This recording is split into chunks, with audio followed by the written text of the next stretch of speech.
There was only one thing that marred such a paradise, and that was Sundays. Sundays! We had to all go to Sunday school in the company of other sufferers.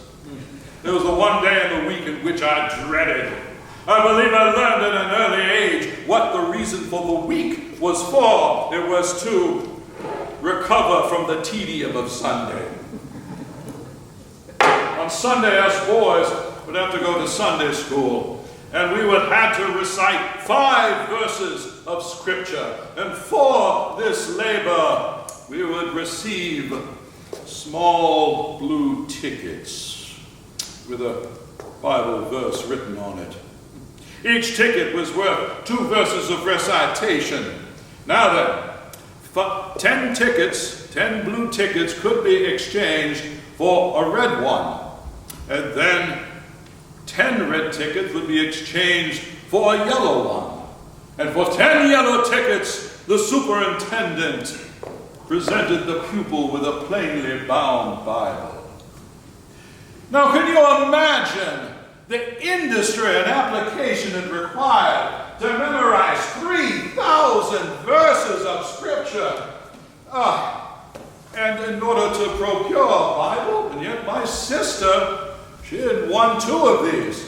There was a boy of German parentage who managed to win 4 or 5. He once recited 3,000 verses of Scripture, all at one time without stopping, but the mental strain was so great on his faculties that he was little better than an idiot from that day forth. most grievous misfortune. Now then, at first, my father owned slaves, and by he sold them off, and he rented others by the year from the local farmers. Now when I was a boy, well, I had no aversion to slavery. I didn't think there was anything wrong with it. Nobody arraigned against it in my hearing.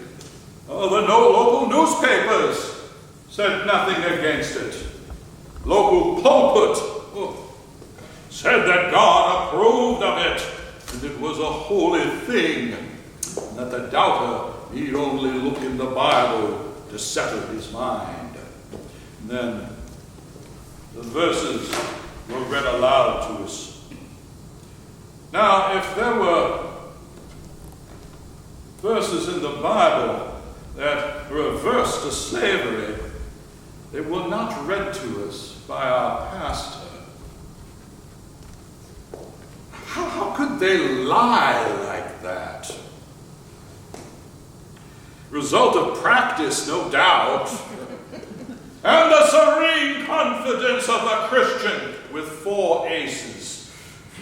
Now, if the slaves had any aversion to slavery, they were wise and kept silent.